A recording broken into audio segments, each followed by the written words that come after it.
내 인생을 타인이 결정하게 하지 마라. 이것은 오직 나만이 할 수 있는 직관의 기술과 내면 소통의 기술로 만들어내는 긍정의 결과이다. 우리는 이것을 만날 때 누구보다 빠르게 진정한 성공에 도달할 수 있다. 부자가 되고 싶다면 부자가 되어라. 유명해지고 싶다면 유명해져라. 비옥한 토양에 씨를 뿌려야 좋은 열매를 얻을 수 있다. 성공 또한 마찬가지다. 안녕하세요. 터칭 소울입니다. 내 안에 잠재된 성공의 인과 법칙.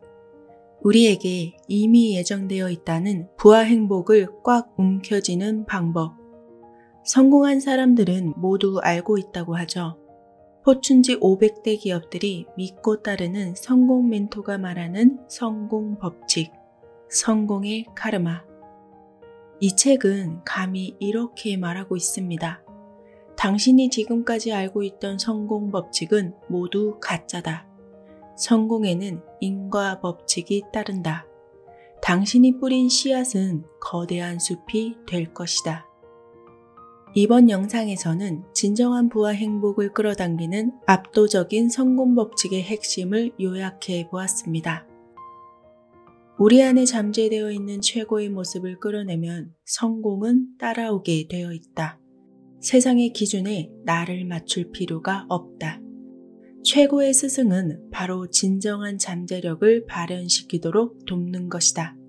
그 발현을 돕는 자 역시 나 자신이 되어야 한다. 내 목표가 최고의 지침이 되고 내 마음이 곧 길을 알려준다. 만약 그 마음이라는 토양이 비옥하다면 말이다. 성공한 사람 중에 내면을 탐구하지 않은 사람도 분명 존재한다. 하지만 내면 탐구를 한 사람들은 모두 다 성공했다. 사실 성공이란 것은 누구에게나 예정되어 있는 것이다. 다만 그 예정된 성공을 발굴하는 방법을 터득하지 못했기 때문에 현실에서 차이가 발생한다. 갓생이라는 목표를 설정하고 열심히 살고 있다고 자부하지만 열심히 할수록 오히려 수렁에 빠지고 있는 느낌이 들지도 모른다. 만약 그렇다면 당신은 성공의 카르마를 제대로 제조하고 있지 못하다는 의미가 된다. 우리는 너무나 많은 가짜 성공들에 노출되어 있다. 외적으로 좋아 보이는 선택을 하고 성공했다고 여겨지는 사람들을 모방하여 마치 로봇처럼 사회가 주는 지시를 따르는데 바쁘게 살고 있다. 이런 비슷한 생각들을 누구나 하고 있으니까 경쟁은 날로 심해지는 것이다. 그럴수록 우리는 자기 자신을 점점 더 잃어가게 된다. 당신은 이런 삶을 결코 원하지 않았을 것이다. 그렇기 때문에 당신은 꼭 알아야만 한다. 이러한 것을 벗어나면 당신 역시 이제부터는 원하는 삶을 살 수 있다는 것을 말이다. 많은 사람들이 성공을 말하고 있지만 가장 중요한 것을 놓치고 있다. 이미 성공이 내면에 존재한다는 사실이다. 우리의 몸속 깊은 곳에 천재성이 있다. 성공의 DNA는 누구에게나 있다는 말이다. 그 DNA는 직관을 활용하여 발현해낼 수 있다. 모든 시작에 앞서서 가장 중요한 것은 당신에게도 이 성공의 DNA가 존재한다는 것을 인정하는 것이다. 반드시 그것이 첫 시작이 되어야 한다. 그래야 카르마가 발동이 된다. 이 카르마가 발동되기 시작하면 우리는 반드시 성공에 이를 수밖에 없기 때문에 빠르게 가려는 조바심을 낼 필요가 없다. 느긋하게 걸어가도 어차피 만나게 되어 있다. 카르마의 기원은 수천 년으로 거슬러 올라간다. 핵심은 이것이다. 우리가 가진 가치와 진정성, 그리고 직관에 맞추어 살아갈 때 긍정적이고 좋은 카르마를 얻을 수 있다. 직관과 내면 세계에 대한 투자는 시간을 버리는 쓸데없는 일이 결코 아니다. 성공의 카르마는 내면 세계가 정렬되고 나면 발견될 수밖에 없는 필연적인 외적 성공과 관련이 있다.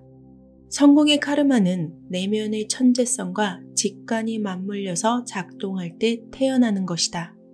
하루에 한 번이라도 고요함이나 고정, 고독을 실천할 수 있다면 직관력은 상승된다.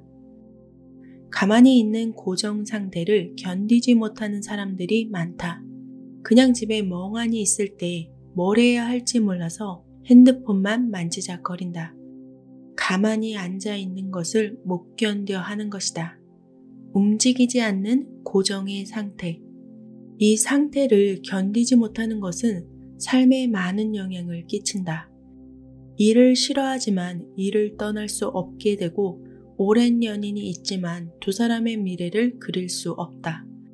해외에 나가서 살아보고 싶지만 다른 나라를 탐험해 본 적이 한 번도 없다. 외적으로는 성공해 보이는 사람도 그저 자신의 실제 문제들을 바쁘게 하루를 보내는 것으로 덮어버린다. 하루하루 바쁘게 보내는 동안에는 마음속으로 쳐들어오는 의문들을 모두 막을 수 있다. 하지만 언제나 고통이 느껴질 것이다. 고요, 고정, 그리고 고독. 이것들을 거부한다면 우리에게 필요한 방법을 구할 수 없게 된다. 삶에서 잡음이 커지면 직관의 소리를 들을 수 없기 때문이다. 무예에서는 마음이 물과 같다고 말한다. 평화롭고 고요하며 맑고 차분하다. 하지만 생각이 정신없이 돌아갈 때, 당황하거나 혼란스러울 때, 강박적으로 무언가를 처리하려 할 때 마음은 혼탁해지고 거친 물결이 일게 된다. 마음의 동요가 너무 심해지면 내면의 지혜에는 닿을 길이 없어진다. 당신의 지금 마음이 어떠한가? 수정처럼 맑은 연못을 하고 있는가? 아니면 혼탁하게 오염되어 있는가? 고요함과 고정, 그리고 고독은 직관적인 내가 사는 집과 같다. 이 상태는 직관만 돕는 것이 아니라 우리의 전반적인 안녕에도 결정적인 역할을 한다. 고요 속에서 단 2분만 있어도 전신이 이완된다. 혈압은 내려가고 뇌에는 더 많은 혈액이 공급되게 된다. 창의력과 집중력 역시 고요 속에서 증가한다는 사실도 연구를 통해 밝혀진 바이다. 그러니까 고요, 고정, 고독 이 세 가지 요소가 우리를 더 똑똑하게 만들어준다는 얘기다. 사실 우리 삶에 이 세 가지가 필요하다는 것을 누구나 직관적으로 이미 알고 있다. 우리가 무언가에 경이로움을 느끼거나 감동을 느낄 때는 모든 것이 고요해진다는 것을 느꼈을 것이다. 침묵이 긍정적인 변화를 가져온다는 것을 알아야 한다. 우리의 마음은 진정한 휴식을 원하고 있다. 불교에서는 보통의 침묵과는 다른 고귀한 침묵이라는 개념이 있다. 고귀한 침묵. 보통의 고요는 소음이 없는 상태를 말한다. 말을 하지 않으면 우리는 조용하고 소리가 없을 때 세상은 잠잠해진다. 하지만 고귀한 침묵은 더 높은 목표라고 볼 수 있다. 고요함 속에서 얻는 성취인 것이다. 무예에서 말하는 맑은 연못과 같은 것이다. 오직 내면이 고요할 때만 얻을 수 있다. 이 때문에 묵상 수련을 할 때는 고귀한 침묵과 보통의 침묵이 모두 지켜져야 한다. 이 상태가 유지되면 우리의 마음은 알아서 정돈이 되는 것이다. 많은 사람들이 이러한 고요함을 두려워한다. 조금도 참지 못하고 휴대전화에 문자가 몇 개 와 있는지 들여다보곤 한다. 우리가 사는 세상에서 이 세 가지 요소를 지켜내기란 힘든 게 사실이다. 하지만 내면의 천재성을 깨우기 위해서는 이 요소들을 되찾는 것이 그 어느 때보다 중요하다. 명상을 하고자 마음을 먹어도 자꾸만 주의가 산만해져서 오히려 그 자체가 스트레스가 될 수도 있다. 한 번에 마음의 고요를 찾는 사람은 극히 드물다. 명상은 바로 여기 있는 것으로 그저 천천히 돌아오고 또 돌아오는 것이라고 말한다. 명상은 돌아오고 또 돌아오는 것이다. 돌아오고 또 돌아오는 것. 직관과 친해지기 위해서 절대적으로 고요해질 필요는 없다. 내부적이든 외부적이든 소음과 소란이 통제할 수 없어졌을 때를 그저 알아차리고 고요와 고정, 그리고 고독을 조성하기 위한 무언가를 시도하면 된다. 몇 번이고 그것이 나에게 다시 되돌아오도록 선택하면 되는 것이다. 몇 시간까지 투자할 필요도 없다. 하루 30분을 투자해도 똑같이 그 기운을 찾을 수 있다. 내면의 천재성은 우리의 행위가 얼마나 인상적인지 개의치 않는다. 단지 매일 아주 잠깐만이라도 내면의 천재성이 찾아들어와 우리에게 요긴한 지혜를 줄 수 있도록 마음을 맑은 연못으로 만드는 시간이 필요할 뿐이다. 아침마다 단 5분이라도 그런 시간을 갖는다면 천재성은 직관으로 연결된다. 놀라운 것은 우리의 직관이 우리에게 무엇이 필요한지 알려준다는 것이다. 세상을 살아가다 보면 알 수 있을 것이다. 우리에게는 하고 싶은 걸 할 수 있을 만큼 재능이 있는지 평가하는 무서운 잣대가 넘치도록 밀려든다. 우리는 표준화된 시험을 치르고 백분위에 따라 성적이 매겨진 다음 초과 달성자 또는 미달자로 분류된다. 우리는 개인의 가치를 정해야 하는 것처럼 1류, 2류, 3류로 취급되는 학교에 진학한다. 내가 받은 성적, 내가 다닌 학교, 내가 태어난 집안, 내가 일하는 회사, 그것이 곧 나는 아니다. 그런 것들이 반드시 우리를 성공으로 이끄는 것이 아니다. 더군다나 그 어느 것도 우리가 어떻게 어떤 방식으로 성공할 것인지 알려주지 않는다.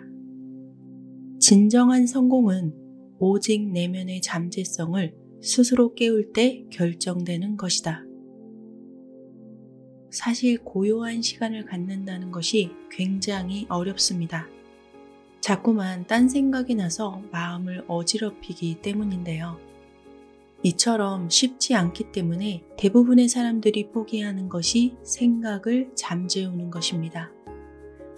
필요 없는 생각을 잠재워야 정말 필요한 아이디어가 불현듯 우리를 찾아오게 됩니다.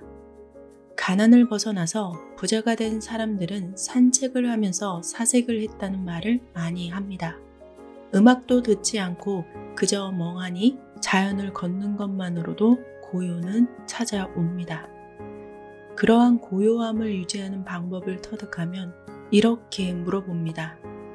직관적인 나여, 내가 이 고요함을 더 많이 경험하려면 무엇을 해야 할까? 그러면 가장 먼저 떠오르는 답이 나타날 것입니다. 그것이 바로 내면의 천재성이 주는 메시지입니다. 삶이 복잡해서 답답할 때 조용한 곳에서 혼자의 시간을 가져보시기 바랍니다. 모든 것이 고요하게 느껴지면 내면의 나에게 속으로 질문해 봅니다. 내가 무엇을 할 수 있을까? 내가 지금 무엇을 할 수 있을까?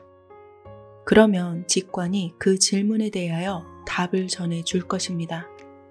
우리의 내면에는 우리가 생각하는 것보다 훨씬 더 무궁무진한 요소들이 있다는 것을 믿어보시기 바랍니다. 감사합니다.